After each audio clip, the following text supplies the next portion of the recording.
Big boss ಮನೆಯಲ್ಲಿ ಅತಿ ಹೆಚ್ಚು ಕೇಳಿ ಬರ್ತಿರುವ ಹೆಸರು ಅಂದ್ರೆ ಅದು ರಕ್ಷಿತಾ ಹಾಗೂ ಗಿಲ್ಲಿ ನಟ. ಒಬ್ಬರು ಸೋಷಿಯಲ್ ಮೀಡಿಯಾ ಮೂಲಕ ಪ್ರಸಿದ್ಧಿ ಪಡೆದ್ರೆ ಇನ್ನೊಬ್ರು ಹಾಸ್ಯದ ಮೂಲಕ ಜನರ ಗಮನ ಸೆಳೆದವರು. ಬಿಗ್ ಬಾಸ್ ಮನೆಯಲ್ಲಿ ಇಬ್ಬರು ತಮ್ಮದೇ ಆಟ ಆಡ್ತಿದ್ರು. ಇಬ್ಬರ ಹೊಂದಾಣಿಕೆ ಚೆನ್ನಾಗಿದೆ. ರಕ್ಷಿತಾಳನ್ನ ಗಿಲ್ಲಿ ನಟ ಯಾವಾಗ್ಲೂ ವಂಶದ ಕುಡಿ ಅಂತ ಕರೀತಾರೆ. ಗಿಲ್ಲಿ ಎಲ್ಲೇ ಹೋದ್ರು ರಕ್ಷಿತಾ ಅಲ್ಲಿರ್ತಾರೆ. ಗಿಲ್ಲಿಗೆ ಏನೇ ಆದ್ರೂ ರಕ್ಷಿತಾ ಸಹಿಸೋದಿಲ್ಲ. ಸದಾ ಗಿಲ್ಲಿ ಬೆಂಬಲಕ್ಕೆ ನಿಲ್ಲುವ ರಕ್ಷಿತಾಗೆ ಗಿಲ್ಲಿ ಮೇಲೆ ವಿಶೇಷ ಅಕ್ಕರೆ ಇದೆ. ಬಿಗ್ ಬಾಸ್ ಮನೆಯಲ್ಲಿರುವ ರಕ್ಷಿತಾ ಶೆಟ್ಟಿ ಅವರು ಸಾಕಷ್ಟು ಆಕ್ಟಿವ್ ಆಗಿದ್ದಾರೆ. ಆದ್ರೆ ಅವರು ಒಮ್ಮೊಮ್ಮೆ ಆಡುವ ರೀತಿ ಸಾಕಷ್ಟು ಚರ್ಚೆಗಳನ್ನ ಹುಟ್ಟುಹಾಕುತ್ತೆ.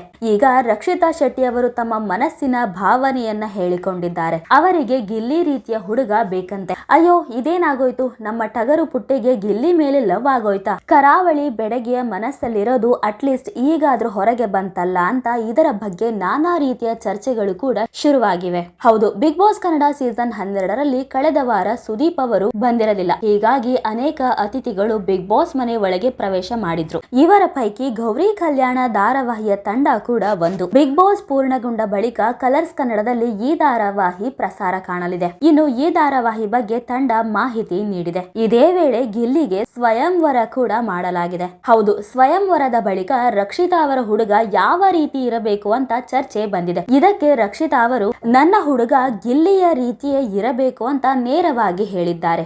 ರಕ್ಷಿತಾ ಅವರು ಹೇಳಿದಂತ ಈ ಒಂದು ಮಾತು ಚರ್ಚೆಗೆ ಕಾರಣವಾಗಿದೆ. ನಂತರ ಗಿಲ್ಲಿಯನ್ನೇ ಮದುವೆ ಆಗಬಹುದಲ್ಲ ಅಂತ ಮನೆಯವರು ಪ್ರಶ್ನೆ ಮಾಡಿದ್ದಾರೆ. ನನಗೆ ಗಿಲ್ಲಿ ಬೇಡ, ಆದರೆ ಗಿಲ್ಲಿಯ ರೀತಿಯ ಗುಣ ಇರೋ ಹುಡುಗ ಸಿಕ್ಕರೆ ಸಾಕು. ಬಿಗ್ ಬಾಸ್ ಮನೆಯಲ್ಲಿರುವವರೆಲ್ಲರೂ ನನಗೆ ಅಣ್ಣನ ರೀತಿ, ಆದ್ರೆ ಗಿಲ್ಲಿ ಮಾತ್ರ ನನ್ನ ಬೆಸ್ಟ್ ಫ್ರೆಂಡು ಅಂತ ರಕ್ಷಿತಾ ಅವರು ಸ್ಪಷ್ಟನೆಯನ್ನ ಕೊಟ್ಟಿದ್ದಾರೆ. ಬಿಗ್ ಬಾಸ್ ಮನೆಯಲ್ಲಿ ಕಾವ್ಯ ಅವರನ್ನ ಕಂಡರೆ ರಕ್ಷಿತಾಗೆ ಸ್ವಲ್ಪವೂ ಆಗೋದಿಲ್ಲ. ಕಾವ್ಯ ಅವರ ವಿರುದ್ಧ ರಕ್ಷಿತಾ ಯಾವಾಗ್ಲೂ ಸಿಟ್ಟನ್ನ ತೋರಿಸ್ತಾನೆ ಇರ್ತಾರೆ. ಇದಕ್ಕೆ ಕಾರಣ ಕಾವ್ಯ ಹಾಗೂ ಗಿಲ್ಲಿ ನಡುವಿನ ಗೆಳೆತನ ಅನ್ನೋದು ಮಾತು ಇದೆ. ಗಿಲ್ಲಿ ಯಾವಾಗ್ಲೂ ಕಾವ್ಯಾಳ ಜಪ ಮಾಡೋದನ್ನ ರಕ್ಷಿತಾಗೆ ಸಹಿಸಿಕೊಳ್ಳೋಕೆ ಆಗ್ತಿಲ್ಲ.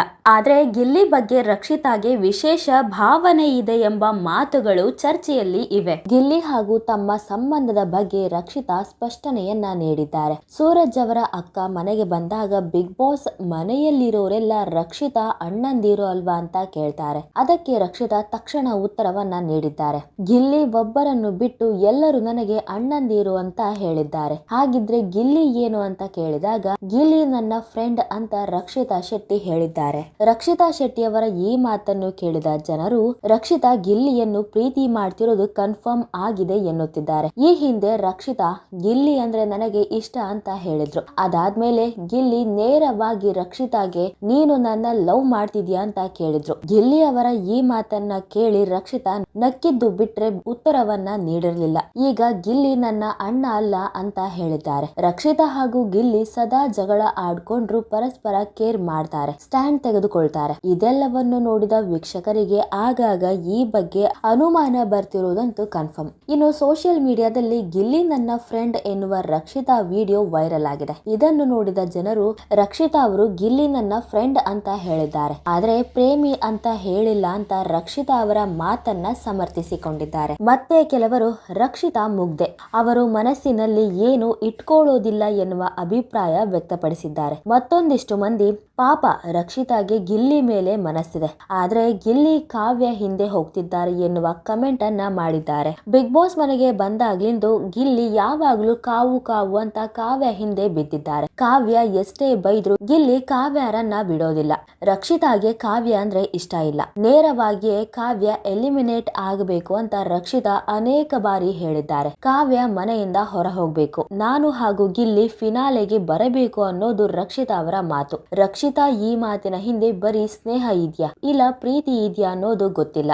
ಬಿಗ್ ಬಾಸ್ ಮನೆಯಲ್ಲಿ ಮಲ್ಟಿಪಲ್ ಪರ್ಸನಾಲಿಟಿ ರಕ್ಷಿತಾ ಅವರದ್ದು. ಒಮ್ಮೆ ನಗ್ತಾರೆ, ಇನ್ನೊಮ್ಮೆ ಅಳ್ತಾರೆ, ಮತ್ತೊಮ್ಮೆ ಜಗಳಕ್ಕೆ ಬರ್ತಾರೆ. ಸದಾ ಜೊತೆಗಿರುವವರನ್ನೇ ನಾಮಿನೇಟ್ ಮಾಡುವ ರಕ್ಷಿತಾ ಅವರಿಗೆ ಜನ ಓಟು ಹಾಕ್ತಾರೆ ಎನ್ನುವ ಭರವಸೆಯನ್ನು ಕೂಡ ನೀಡ್ತಾರೆ. ರಕ್ಷಿತಾ ಅವರ ಈ ಮಲ್ಟಿಪಲ್ ಕ್ಯಾರೆಕ್ಟರ್ ಯಾರಿಗೂ ಇನ್ನೂ ಕೂಡ ಅರ್ಥ ಆಗ್ತಿಲ್ಲ. ನೋಡಿದ್ರಲ್ಲ ವೀಕ್ಷಕರೇ, ರಕ್ಷಿತಾಗೆ ನಿಜವಾಗ್ಲೂ ಗಿಲ್ಲಿ ಮೇಲೆ ಲವ್ ಆಗಿದ್ಯಾ ಇಲ್ಲ ಗಿಲ್ಲಿ ಮೇಲೆ ವಿಶೇಷವಾದ ಅಕ್ಕರೆ ಇದೆಯಾ? ಇವರಿಬ್ಬರ ನಡುವೆ ಇರೋದು ಬರೀ ಫ್ರೆಂಡ್ಶಿಪ್ ಅಷ್ಟೇನಾ? ಇದರ ಬಗ್ಗೆ ನಿಮಗೇನ್ ಅನ್ಸುತ್ತೆ ಅಂತ ನೀವು ಕೂಡ ಕಮೆಂಟ್ ಮೂಲಕ ತಿಳಿಸಬಹುದು.